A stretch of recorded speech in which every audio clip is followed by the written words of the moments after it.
Bismillahirrahmanirrahim. Assalamualaikum warahmatullahi wabarakatuh.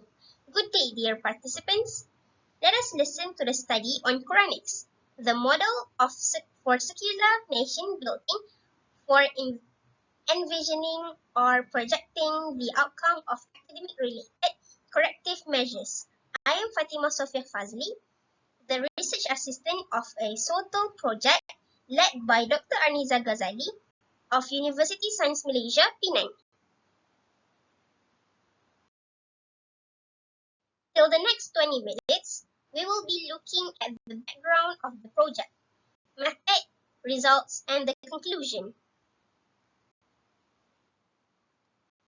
Earlier this year, we were awakened by OECD analysis of the global nations' performance in the International Students Assessment 2022.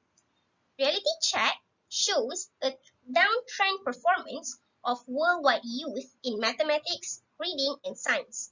In terms of country position, some low to middle income nations like Vietnam made a leap. Malaysian teams performed poorly relative to Brunei, Turkey, and even Vietnam. We are way behind our conjoint twin. Singapore and Malaysian talent hubs are investing substantially to fix the polarity. Excellent students have been fed into top universities in the developed nations for empowerment and exposure to the international standards.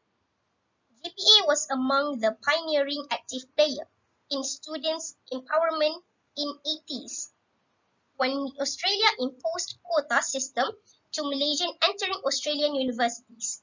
After rectification process, 3 years later, Malaysians were better prepared to meet the high education standards, and thousands were allowed to graduate ever since. Australia's recent strict IELTS requirement for study visa is another way of keeping its education quality under radar.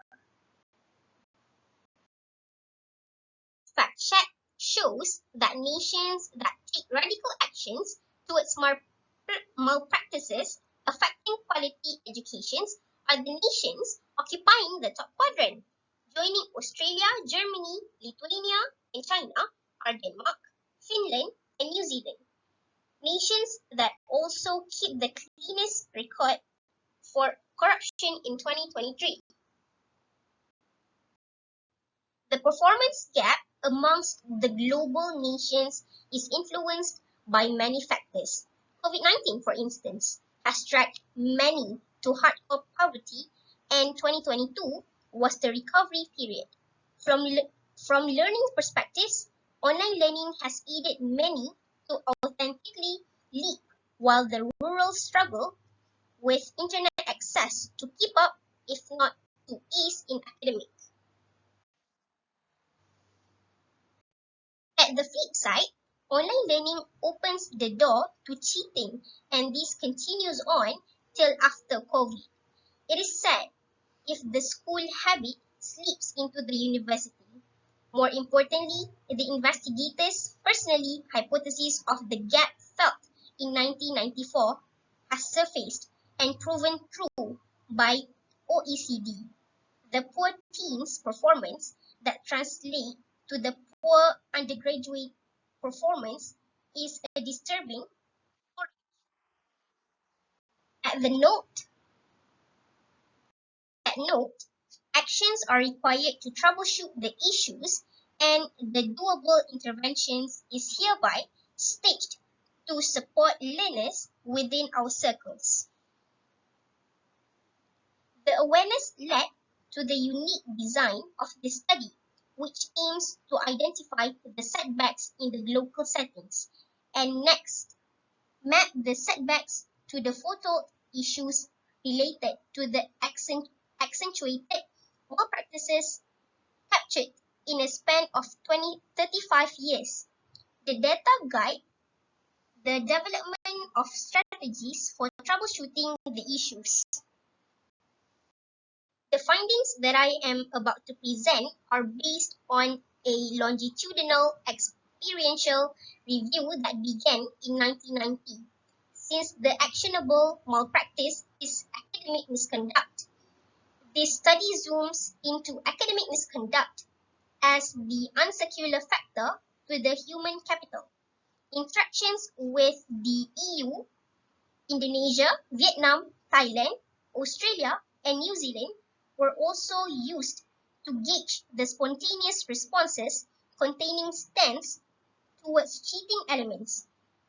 All these form the qualitative component of, of this study, capturing experiences of experts handling Malaysians and other nationals. Students' learning goals were captured from the exiting students who attended the session entitled Fundamentals of Plagiarism. In the session, academic misconduct was described in relation with integrity or counter-integrity. Plagiarism as academic crime was reasoned, and the ensuing repercussions were shared. The protocol called Tin Intervention, described elsewhere, is deployed annually as part of final year project input sessions.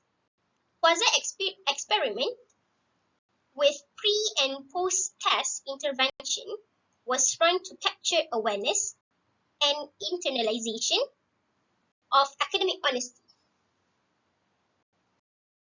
2024 analysis shows that the plagiarism integrity narrative in intervention improved students' learning goals as they understood what's actually forbidden in the journey to obtaining a degree. Before PIN interventions, students expressed that the main reason they came to university was to get deeper qualification. By hook or by crook, go for graduation, get the scroll, and get good job and good life.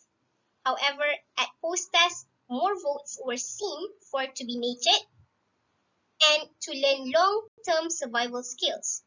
Experience producing work ethically for the degree to be valid and to take sustainable ownership of the degree. Thus, no cheating is the way to no revoke. Owing to various factors, throughout the decade-long mingling with university students saw that verbatim, mosaic, and contract cheating were too common. Students' confession about turn it in to reduce similarity index to an acceptable percentage by specific actions suggests an initial verbatim plagiarism, and turn it in seems like a cover-up tool.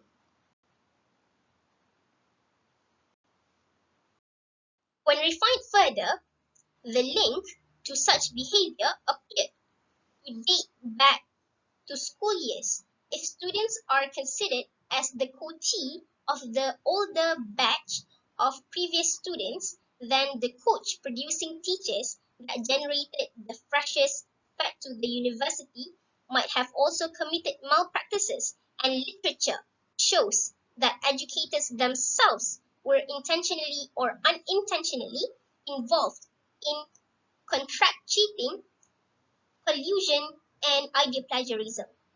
And academic misconduct among students is unmistakably just the propagated cracks. The legacy is passed on, the inculturated as acceptable academic practices. In PIN intervention, several cases under spotlight involving world leaders are presented, exposing them to the penalties as the way to troubleshoot the misconduct, protect the nation, and control criminality from spreading. Among the prominent figures are the German Family and Education Minister, and Austrian Minister of Labor, and Slovak Finance Minister, whose theses and titles were revoked. Kaunas University rector was also among the university VVIP to have committed academic misconduct. All ended up leaving their job, none dismissed from penalty. Recently, Professor Claudine Gay of Harvard and next month of MIT appeared in several international news coverage as plagiarist, while Gee left her Harvard position. Nexman is still in the judicial line awaiting sentence. For eyewitnesses like us, these are the actions taken to stop enculturation of misconduct, not only forbidden in the academia but rejected by high caliber nations. Put ignorance aside, the disconnection between everyday honesty and academic honesty is disheartening. In the same way, immediate gains like money, luxury, and position ruled out the mandated task to educate or to be educated for the good of mankind. The so-called success, however, is like sugar attracting ants. Similar trails are followed by students going to the top fast and furiously become the aim, making shortcuts and cheating acceptable. Well, going fast is not a problem. It is false. It is the false, oppressive process that's concerning. 35 years experience comparing countries enforcing punitive measure to ensure ethical academia to those dismissing academic criminals shows the mechanism of villains propagation. The first generation villains produced the second, and to a huge relativity. Undesirable PISA 2022 ranking amongst the low to middle income nations.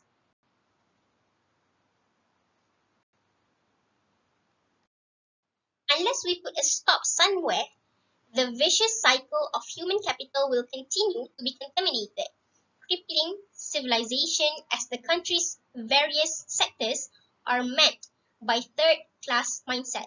No rules or no penalty, okay to do wrong. Anders Schleicher's projection, your school today, your economy tomorrow, is a call to operate differently and align teaching job description to the justified reward system, to more meaningful teaching and learning outcome, that is, to groom students to think at par with the thinking nations.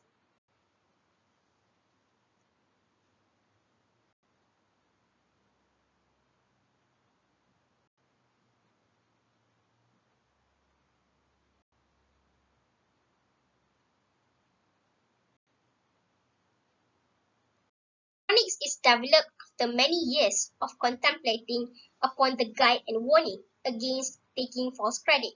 When relating the verse to today's academic and non-academic context, scholars in the field justify its relationship with plagiarism, in the line that says, love to be praised for what they have not done, which is analogous to taking false credit for an intellectual output that was not formed in one's journey of thinking, which begins with daring lies, followed by stealing and other serious errant behavior. The divine disapproval is reflected in the subsequent warning in think not they can escape the penalty. For them is a penalty grievous indeed. Similar warnings appeared at several other verses in the Quran, Al-Hadid 11 being another.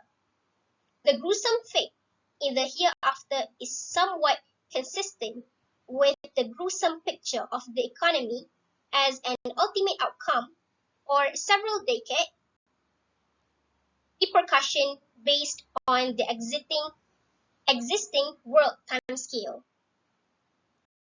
Thus, Quranics is developed to look into three elements: the types of misconduct, the root causes, and the rectification steps. On the issues plaguing learners, the habit of taking false credit, analogous to stealing ideas or stealing credits, had previously been identified as the main hurdle to learning.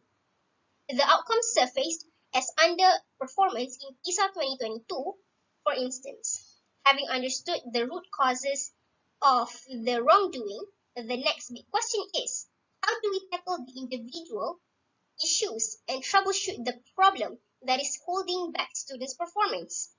Thus far, students who set good life as learning goal are more likely to succumb to plagiarism. Quranic set to form to inform the mission of a varsity as the first step, in integrating PIN for awareness on plagiarism and the consequences. The deployed PIN intervention put on stage a professor counseling the copier, a student in the United States University. PIN intervention emphasizes the impact and penalty, showcasing also the internationally broadcast cases involving renowned figures among celebrities, politicians, and even professors. Through Quranics, further remedial actions are defined, tailoring each diagnosed issue and root cause. By assessment of students' work and class activities to the effective solution.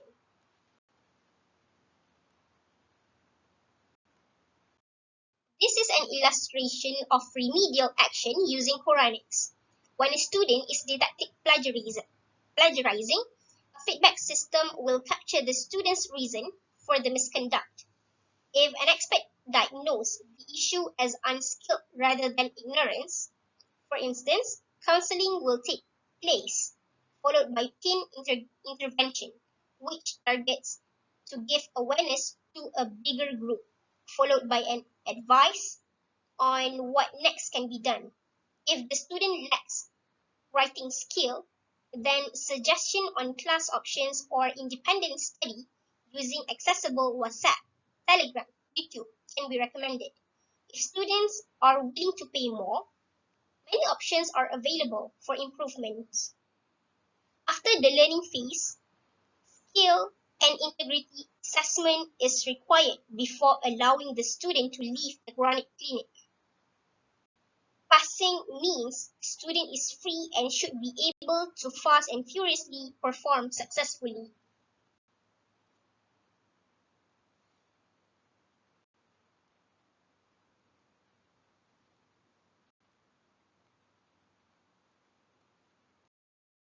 With transparent implementation of Quranics, we expect to see graduates with integrity, honest with idea sources instead of creative cover-ups.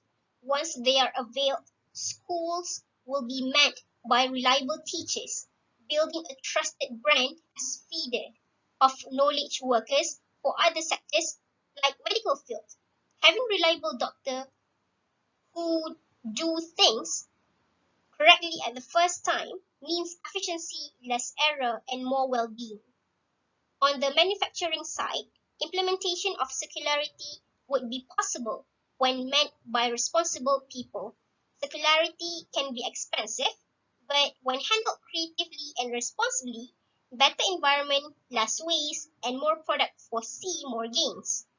These shed light to booming economy that would in turn reduce crime and fallacy. With Chronic's last quality assurance element, particularly for the academia, we will be able to decide who will be in the workforce. Do they have the skills? Were the processes towards a doctoral qualification valid or grey? Transcripts may not reflect the skills and integrity. Today, big names like Yayasan Peneraju, MyPact, Petronize wisely introduce assessment before qualifying a candidate for a scholarship. The same should be enforced in the education sector, particularly the university, the human capital generator for the country.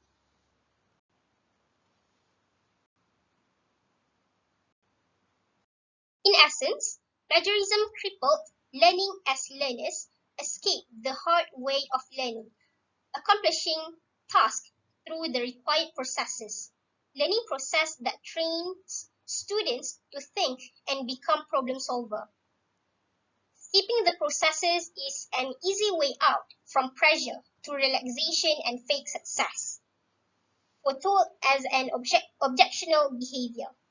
With the captured doability of PIN in 2021, Chronix pulled the pieces of the missed learning process together as a pragmatic measure to troubleshoot the root cause of the problem and rectify the situation. Chronix therefore embeds the empowerment intervention with specific modules to amend the situation. For educators, to do it single-handedly is service leadership to reap a greater impact. It is time for educators to join hands to do it together. That said, this slide wraps up my presentation. Please address all inquiries to Dr. Aniza Ghazali, the lead investigator of this project. I'm Sophia, signing off from Penang. Thank you for your time on this.